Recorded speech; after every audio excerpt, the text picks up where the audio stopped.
it's not just about the person, but the organization has a huge impact on how a person behaves. Yeah. Well, perhaps you have had the experience too, at least I have had it, that I was very different in different organizations. Yes. That in one organization I was creative, enthusiastic, all my ideas were heard and I could really work with them.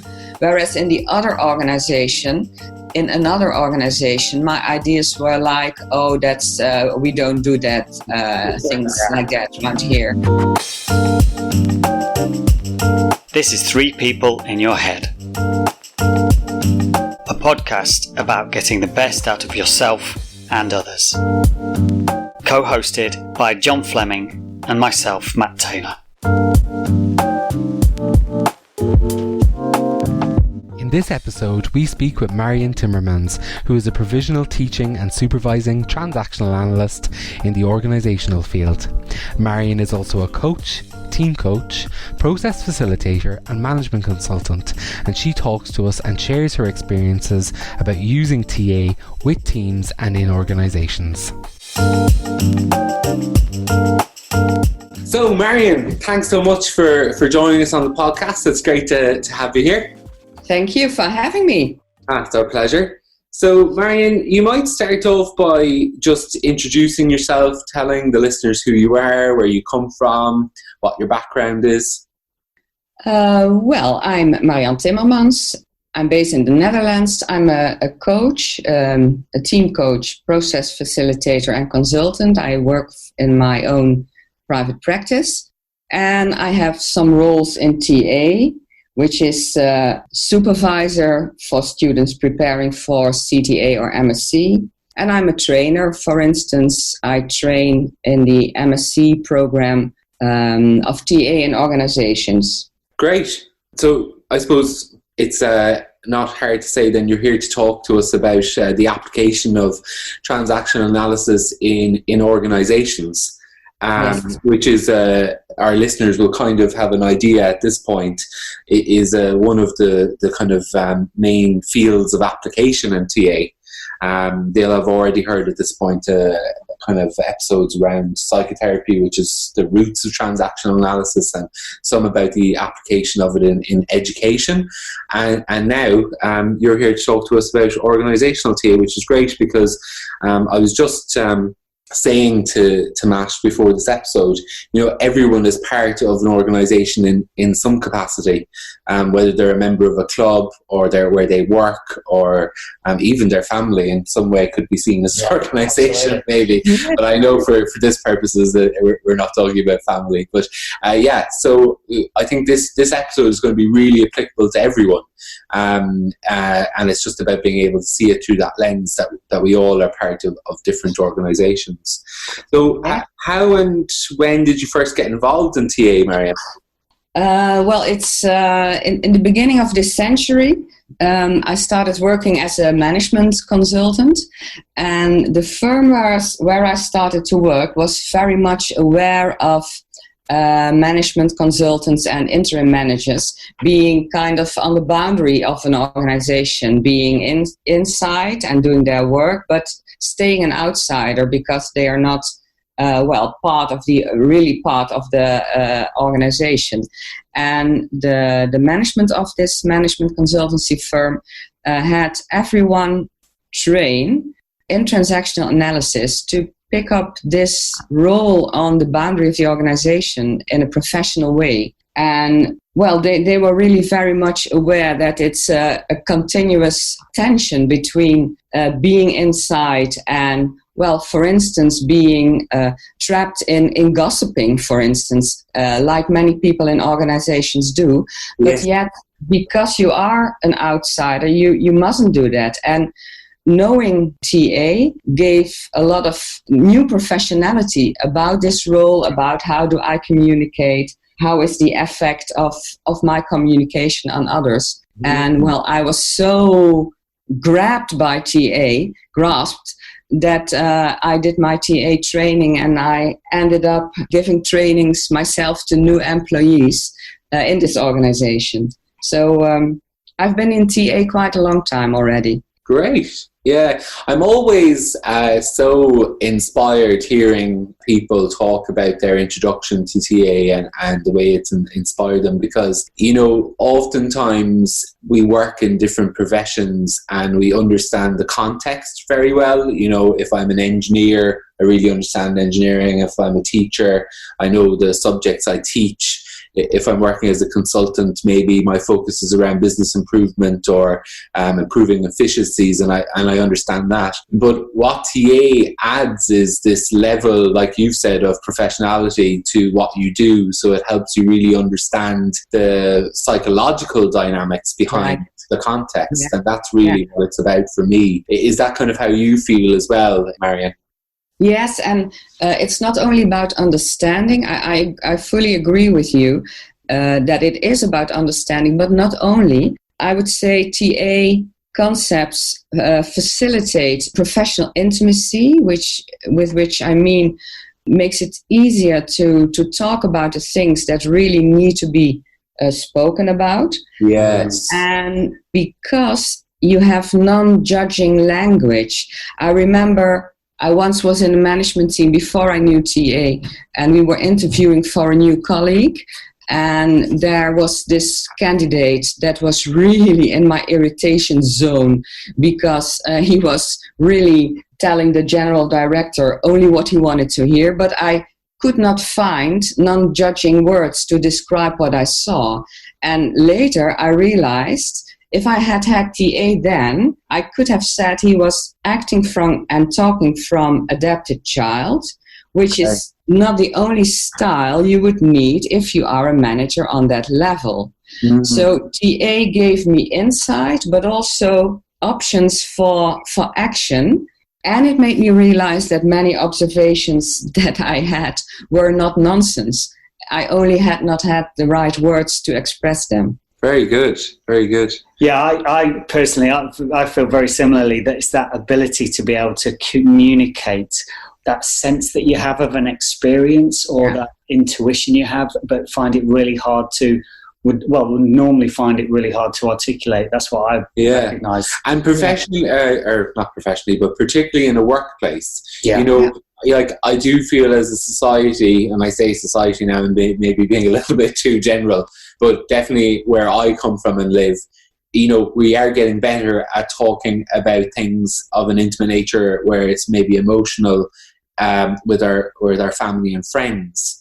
But the workplace can be a very difficult environment. So when I hear you say what you said, Marian, I'm like, oh God, yeah. Like I remember being in my early 20s and being a manager in an organisation and having all of these feelings and intuitions and wonderments or concerns about different things, and just really not knowing how to discuss them, because I had grown up in this environment where it was like you need to be professional in work, and that means you don't talk about how you feel. So Marian, at this point, the listeners will have a really good idea of the roots of TA, of how it started off really as a psychotherapeutic model. Could you talk to us a little bit more about how it developed into an application for organizations? Well, TA is very effective. And somewhere during the development of TA, people really started applying it in other contexts than just psychotherapy. So it's very useful to know the TA concepts when you're working in an organization. So in organizations, we also use parent, adult, child for communication. We talk about drama triangle for a pattern of communication that is not helpful. You can think about I'm okay, you're okay. But when you talk about TA in organizations, when you work with TA in organizations, there's 2 points you focus at that are a bit different than general TA. So we always work with people in role. It's always about the person in role. And we can imagine a triangle saying person, organization, and role. And we are always aware of that. And this triangle is functioning in a context. So, for instance, when someone would say to me, I always have problems with this colleague of mine from the financial department, then I would not so much ask him about the personal connection, but I would start to ask, what is your role and what is the role of this colleague? How do your departments relate? What is the contract? So I'm always aware of the person in the role in the organization. So I'm aware of this triangle where the personal and the organizational together, they decide what's the appropriate role. Yes. You can imagine that people with the same job description, for instance, manager, that it's quite different, though the job description is the same, but that it's quite different to be a manager in a non-profit organization in a time of economic crisis than it is to be a manager in a prospering business. So it's very much the role in that organization, and that's what we look at. So it's about a person in role. Yes. And it's about collective behavior. You already touched on that, John. It's about collective behavior. So it's a lot about the culture of an organization that we talk about. Yeah. And I'm just drawing, some understanding from that. It's interesting what you said, that you wouldn't get into the personal bit that the person might be experiencing with the person in the finance department. And of course, that's what psychotherapy would do. The psychotherapist would be looking to really understand what's going on personally for you and how are you feeling about that person and what has that person. And that's interesting, actually, that you've drawn that distinction, because that is important about the difference of application in organizations versus psychotherapy. I think that's really useful way of distinction. Yeah, that's a clear distinction. And of course, I am not blind for the person.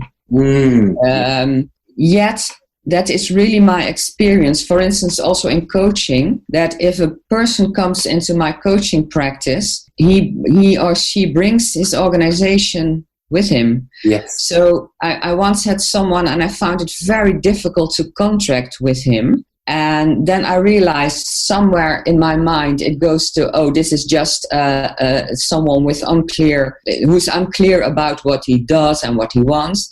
But then the other voice in my head said, what is his organization? And when we started to talk about the organization, it was really the problem of the organization not being able to contract. So then I really realized that with the person, also the organization enters my coaching room. And and that's the starting point. Very good, very good. And so it sounds to me, because I'm new to organisational TA, it's almost like you're shining a light on a lot of stuff that is kept in the wings, if you like, and is not normally thought about or not normally considered. Is that kind of what you're saying? Yes, that is very much true. I really had to, almost convince myself that it's not just about the person, but it's the organization has a huge impact on how a person behaves. Yeah. Well, perhaps you have had the experience too, at least I have had it, that I was very different in different organizations. Yes. That in one organization I was creative, enthusiastic, all my ideas were heard and I could really work with them. Whereas in another organization, my ideas were like, that's we don't do that, things like that around here.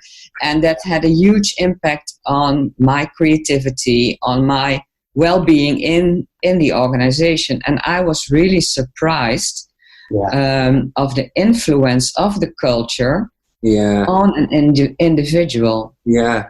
And so that's where I start. Yeah. And do you think that's, because I'm just thinking about what you've said there, Marian, and do you think that's because when that happens, what happens internally for us then is that we begin to think, we don't belong here. We're not accepted here. We're not okay here. Well, that's what happened to me in that organization. And it's just an adult. It was a here and now decision back then. It's 20 years ago to leave that organization. Yeah. To refine my creativity and use it somewhere else. And that's when I started to work in that management consultancy firm. Ah. Right. So you could be more the authentic you. Yeah. Brilliant. Yeah. Very good. Right. Yeah. So what is it that you most love about TA or find most compelling? Well, what I really like about TA, and then again TA in organizations, is that it's a comprehensive frame to understand people and processes in organizations. Yeah. And that TA really helps to become autonomous. And TA is a comprehensive frame, so it fits with every hype that we see in organizations and with many, many methods. For instance, you can use TA and the Bergman method to understand individuals. You can use TA with Lean. You can use TA in networks. You can use TA in project management. So TA is a frame, a comprehensive frame of people behaving. Yeah. And that's what it makes so valuable in organizations. I've often come across teams, for instance, a management team that said, we did a beautiful project on leadership. Oh, we had brilliant theory and so interesting. But then there we are at our work again. And then we ask ourselves, how do I behave? What do I really do with this theory? And then comes in TA, because that gives the translation of theory to practice, to options for behavior, to understanding why do I find it so difficult to behave the way I want to? How does the organization come in? Where am I? Where are my script issues, my beliefs about myself, others, and the world? So that's what I find really compelling, this comprehensive framework. Yeah. And what I also find compelling, well, very powerful and also a bit scary, is that TA helped me to realize the power I really have. So TA helps to get more clarity about personal beliefs and make space for autonomy, the real me, and to do what I really want. Yeah. You've mentioned autonomy a couple of times, Marian, and I'm just thinking that some of our listeners, while they probably know what autonomy, the dictionary definition of autonomy is, or they might not know that either. I know until I found TA, I had kind of a basic understanding of autonomy. I always thought about a state being autonomous, a nation. But would you just give some words to what you believe autonomy to be in the TA sense? Yes, I'd love to. I think autonomy is that you really are in the here and now, and that sounds a very mindful, and in a way it is, but autonomy is about doing, thinking, and feeling as a response to the here and now, and not as a response to all kinds of beliefs that you have gathered your whole life about yourself and others. For instance, someone who might say, well, it's just not possible to go to my boss and say that I am working too hard. That's a conviction. That's not the real here and now. The real here and now is that it's possible to stand up, knock on a door, and say, we need to talk. Do you have time for me, or can we make an appointment? I believe that many people live from their beliefs, and they are often not really encouraging. And when they are encouraging the beliefs we have, then we don't see it as a problem. But many beliefs make us smaller than we are. And autonomy would mean live in the here and now and respond to what's really going on. And that is for people and for organizations. Yeah. Because many organizations also have their processes and their ideas and the unwritten rules that really are not helping to thrive. Yes. So it's about thriving and using your full potential. Great. Yeah. Great. So, which does not mean does not mean that there are no rules. Autonomy does not mean that I only do what I want all of the time. So that would be, sometimes people think being autonomous means only doing what I want. And that's not true. Autonomy, if you are autonomous, then you realize that you have relations with people and you are willing to be accountable for what you do. Yes. Yeah. So you do relate, but it's here and now. Yeah. I think that's a really important piece that you've added to the end there. Yeah. Because it isn't about complete freedom to do whatever you want any of the time, because that would be irresponsible. But it is about being in the here and now. Yeah. And that piece about, going to your manager and talking about that you're overworked and I've met so many people who would struggle to, and I know in my past would have really struggled to have said something like that. But you're right, it's the truth. So if you are really autonomous and connected to the here and now, you will act in accordance to the reality is. And if you are run down and overworked, having a conversation is important, isn't it? Yeah. And you talked about how you found your power. Was that for you, finding that sense of autonomy, your own voice, your own convictions, when you found that power? Well, if you say I found my power, it's a lifelong process, I think. Yeah.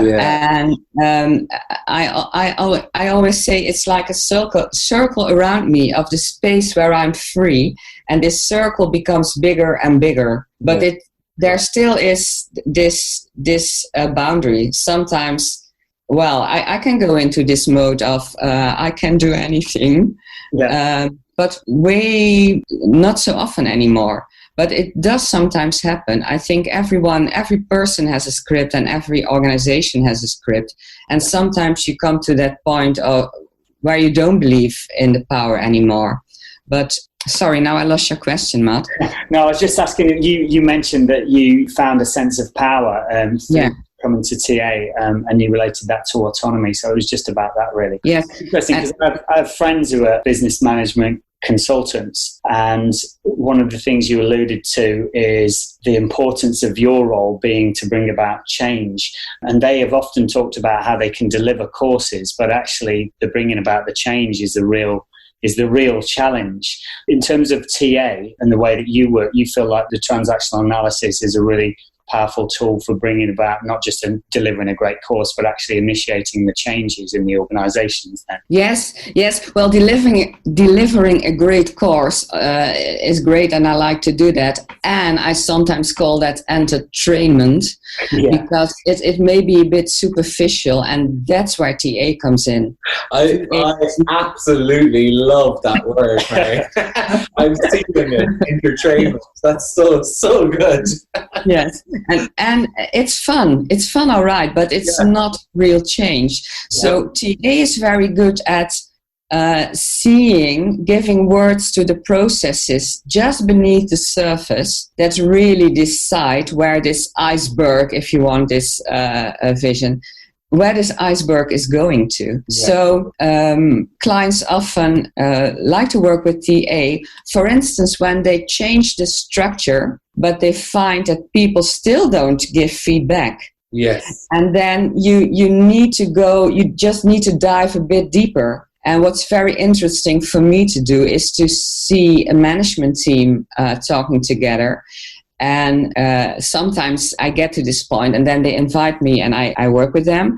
And then every 10 minutes, I give an observation about the process that I see going on and the questions that arise within me, but that are not put on the table. And I think, well, then we're working. Yeah. Then it's really about the here and now, about what I see, what others also may see, or what may be too difficult to discuss. Yeah. And my learning is that this not speaking out happens on all levels of an organization. Yeah. I've been reading a lot lately about leadership and interim management, and I have this book on interim management where this professor says that the projects that fail on a very high level interim management, really, well, when it goes wrong, it comes into the newspapers, that kind of level.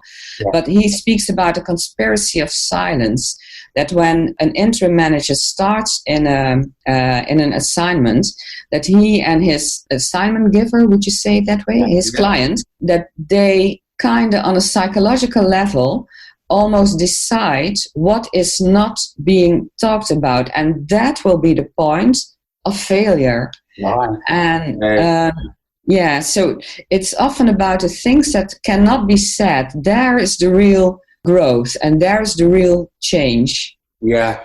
And so you use TA to make those contracts, and this is something we need to talk about, isn't it? Contracting, but you make them explicit through transactional analysis, so they're understood and kind of out in the open. Is that? Yeah, and I like to talk about contracting a bit, but it's and we can do that right away. But it's also about making clear what patterns there are right beneath the surface. Right. For instance, well, you must have been in a team, and already if you see the agenda for the team meeting.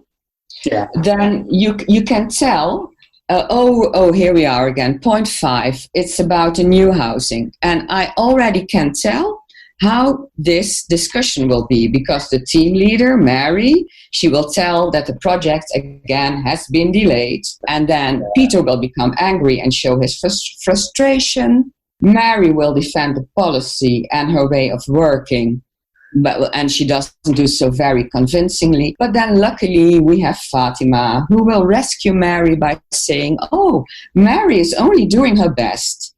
And you just see this when you see the meeting of the agenda. Yeah. And if once you are familiar with the concept of the drama triangle, you can see that Peter is being the prosecutor, Mary is the victim, and Fatima would be the rescuer in this example. Yeah. So if you start to talk with teams on a pattern like that, then it gives words to what they already knew, because they all leave the meeting with a sense of being tired and not having reached any results. Yeah. But it's a pattern like that that is really valuable to become aware of and to be able to change. Absolutely. And just to add a bit more on this example, the drama triangle in organizations, if you work with that concept, then it's useful to also add the role of the bystander. Yes. Because Mary and Fatima and Peter, they are not working in some kind of vacuum, but they are working in a team. Yeah. And where are the others with this 0.5? Mm-hmm. Well, they are rolling their eyes, or they are watching their watch, or they are exchanging glances. So, but they're not saying anything. They're not saying anything, and they are the first to go to the coffee bar and say, well, that was a lousy meeting again. And we've all been a bystander at some point. We can all resonate with that one. Yes, we can all. I can too, and I don't always dare to speak out, and I have my reasons for that, which happen to be reasons for bystanders, which would be I don't know enough, I don't work here long enough, my contribution wouldn't make any change. Well, as long as we as bystanders start believing that, then nothing will change. But patterns like that, they are under the surface in a team. Yes. Yeah. And once you can give words to that, even draw it in a triangle again, and the tribune for the bystanders, then it becomes visible, and then it becomes understandable to people how they together facilitate this lousy meeting. Yeah. And then you can talk about what needs to be said. Yeah. I was going to say, I can imagine that bringing TA into a meeting like that could be could cause some real upheaval. You're giving permission for people in a more lowly position to share what they think and what they feel, what their observations are. Obviously, if everybody's doing that and it's all welcome, that would be really helpful. But you must meet with some resistance sometimes. Yes. Also within myself, because it's quite scary to bring things like that to the surface. Absolutely, yeah. And I really want to live, I'm okay, you're okay. And what I've learned is that when you're in this drama triangle, there's always something important that is not on the surface. Yeah. So, for instance, this Peter, who is always showing his frustration, is really scared because the new housing may have consequences for his job that he's afraid of. So, if that is really what's underneath his angry behavior, then that needs to be addressed. Yeah. And then you can work with, and then you will feel relief in this team. Yes. Finally, we can talk about what we need to talk about. Yeah. And yes, Matt, I think you're right. Managers often hesitate to talk about what really needs to be said because of fear of upheaval and emotions and anger and, oh, God forbid, a sadness. Yeah. It's very empowering what you're describing. Yeah. And Marian, what theory or would you use to help clients with that? You know, is there something in TA particularly? Like, I understand the drama triangle is really useful for maybe probably a bad word, but diagnosing or analysing what's going on. What theory would you use to inform trying to improve the situation or remedy it or help the people in the team or the meeting to resolve what's happening and acknowledge that there's things that need to be spoken? Yeah. I think it's contracting. I really believe, contracting is not only about legal contracting. Contracting is about agreements we make in day-to-day living. Okay. And I really believe that if people would start contracting, we would have very little work because then many problems wouldn't even arise. Yeah. So contracting is about roles, it's about clear agreements. Let me elaborate a bit on that. Burns said there are 3 levels of contracting, where the first would be the procedural level. Mm-hmm. That's the level where we speak about a time and place and money that's available. Yeah. But for instance, if you go to an organization again, often meetings, when they are scheduled, the starting time is scheduled, but the time when it ends is not scheduled. So after an hour, people start to walk because they thought it would be a 1-hour meeting. And then it becomes, there you see irritation rising. So only on this procedural level of a contract, you can already do good work. But then the second level is the professional level. And the professional level of a contract is the level that is about roles, about results. It's about knowledge and experience. So the professional level of a contract would mean if you and I contract, I need to think about, can I deliver what I'm promising here? Do I have the knowledge to reach that result with you? Yeah. So that's the professional level. And the most interesting part, in my opinion, is the psychological level. Yeah. On the psychological level, that's about all kinds of things out of awareness. So expectations you have, expectations I have. It's also about a hidden agenda. It's about all the things we do not put on the table, but that do influence the outcome of our working together. And well, I would say if we would start contracting, then that gives room for professional growth and development. That's really huge. Yeah. It sounds like the psychological level is what TA is bringing to the table then with the work that you're doing. Yes. Whereas in organisations, often they might be operating or aware of the other 2 levels, but not necessarily the third. Yes, that's very true. I worked with a group of project leaders once, and they were really struggling with their role. And when we used this model, they realized, and I was really as surprised as were they realized that only a few of them, I think there were 12, and I think only 3 or 4 had enough financial knowledge to really do the job of project leader all right. But somehow, in this organization, they were appointed project leader, and both their bosses and they themselves had not brought up this lack of knowledge. Really? And when they realized that, they started to realize that they were kind of ashamed of this lack of knowledge, that they had felt, well, if I apply for a job like this, then it's so logical that I have this knowledge. And by the way, why didn't my boss ask for this?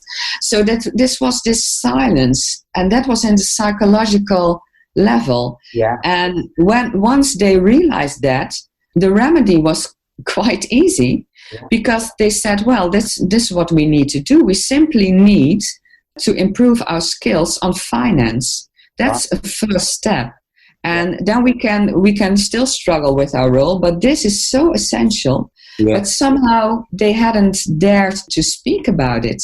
Yeah. Though this isn't psychotherapy, but you are dealing with the psychology of the nuances in relationships and the dynamics of roles, as you described at the beginning, the triangle. Yeah. Yeah, fascinating. Yes, and it's the dynamics in that specific organization. That's what makes it so interesting. Because it's not like a one template fits all. You know, you have a lens that you can look through, but when you look through the lens, it looks different in different organizations. Yes, it looks different. So in one organization, money will be a real subject of a no-go area, and in another organization, time. Yeah. And in another organization, the work that needs to be done, the task.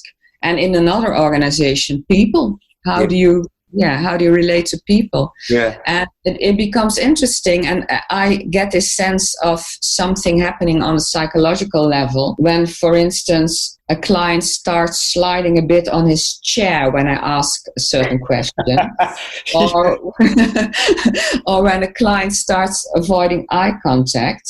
Yeah. And also, for instance, when I enter an organization of which it's clear that the financial situation is bad, and they do not say anything about my fee, then it's just not logical. And then I realize, okay, what's happening here? What's happening to me? We touched a bit on emotions, but then if this is the case, that the financial situation of the organization is bad, I ask a fee and they do not say, well, that's a lot, then something happens to me. Then inside, I feel like I'm being put on a pedestal. And that is like, okay, now I need to be really very much aware of my feelings. I do not need to express them right now, but I must be aware of my feeling of, well, becoming brave and becoming honored. Yeah. And would that be the right starting point for me to work here? And if not, what would that say of the underlying themes in this particular case? Right. And so when you said contracting is the really important part, what do you do as the consultant then to make sure that psychological contracting is in place? Well, for instance, I remember this, it was an intake with 2 managers of a small organization, and the assignment would be check of one department, their way of projects working. And I intuitively sensed that there was something going on around the manager of this department, but he was not in this intake. Yeah. So at one point, I used my intuition and I asked, do you want me to draw conclusions on the management of this department? And then they started sliding on their chairs and exchanging glances. And then they went like deep sigh and say, no, that would be our responsibility. And I thought, wow, I am so glad that I asked this question, because had I not asked it, then I would be in the psychological game of this 3 people. Yeah. And now I could stay on my autonomous place and really try to understand how do they work. Yeah. Right. So you're delivering, you're able to clarify what it is that they want at a psychological level as well. Yeah. And it was a protection both for the assignment, for the manager involved, but also for myself, because had I not asked that question, then during this assignment, the psychological expectations on this point would have become bigger and bigger, and the chance to fail is way bigger. Yeah. Gotcha. And is it twofold then, Marian? Like, one part is that obviously you're using contracting as a tool to manage your relationship with the client and to manage what you're doing and what you're delivering. And then also, I presume there's also another part, if it's appropriate, and that's what you've been asked to do, is to teach contracting theory either to the group or the one-on-one to help them then also do that in their organization, because presumably you don't work with these people forever. So there's also a bit about getting them to a place where actually they can carry this work forward and create an environment in which contracting is just something they do at that organization. Yeah, like TAs would say, the power is in the patient. That's also true for organizations. Yeah. There's a lot of power, and TA gives tools, like it gives tools to you and me, to really use that power. So yeah. Well, thanks so much for that, Marian. That was really useful. I feel like I've even got a better understanding now generally of the application of TA in organisations and how it's different from psychotherapy and indeed the educational application as well. Marian, I'll be interested to know your thoughts on what you think around why TA isn't so well known in the general public.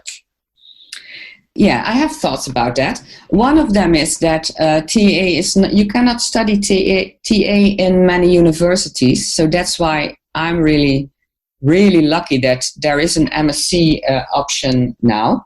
Yeah. I also think it has something to do with the script of the TA community and perhaps the script of its founder, Eric Byrne, where I think I need to say we like to be a bit different, and we like perhaps to know best, and that may even make us slightly bit arrogant. And that's not really a good commercial for a method.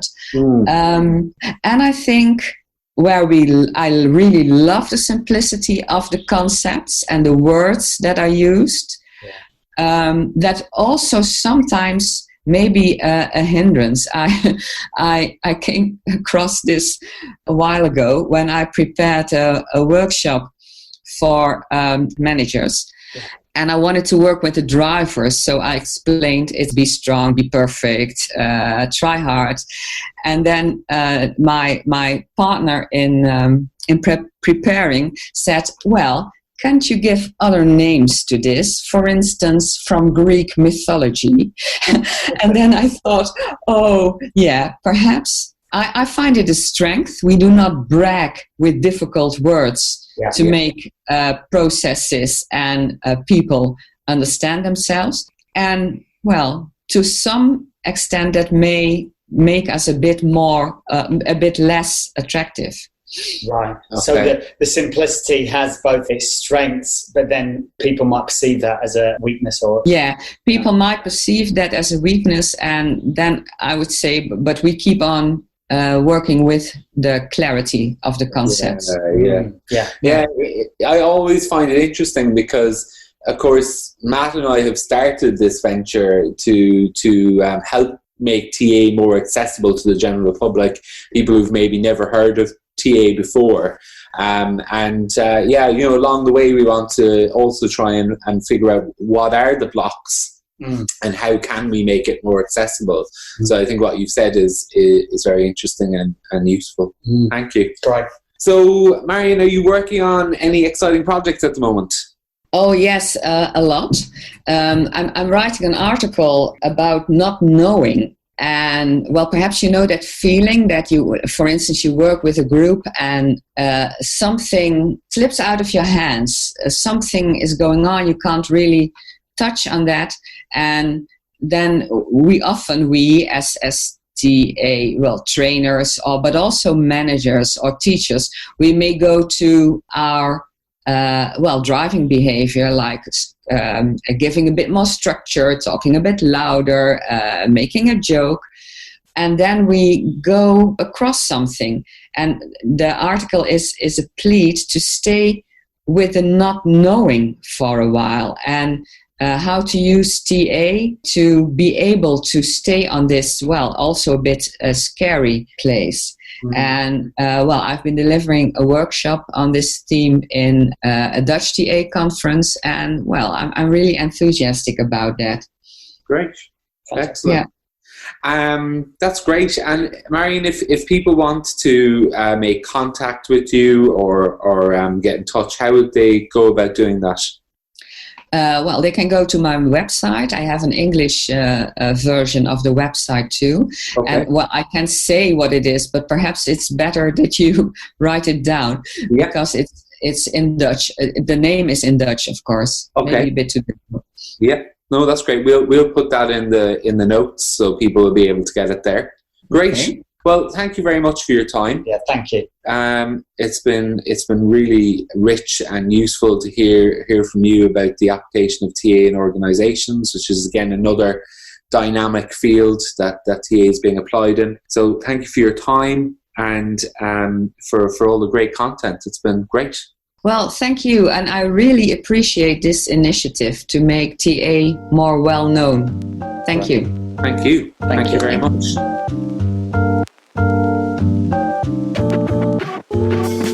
As always, if you found anything in today's episode interesting, please feel free to reach out. You can connect with us on all major platforms such as Facebook, Instagram and Twitter, and you can email us at 3peopleinyourhead@gmail.com using the number 3 rather than the word. If you aren't already, please follow us on iTunes and Spotify and leave a review. Thanks for listening.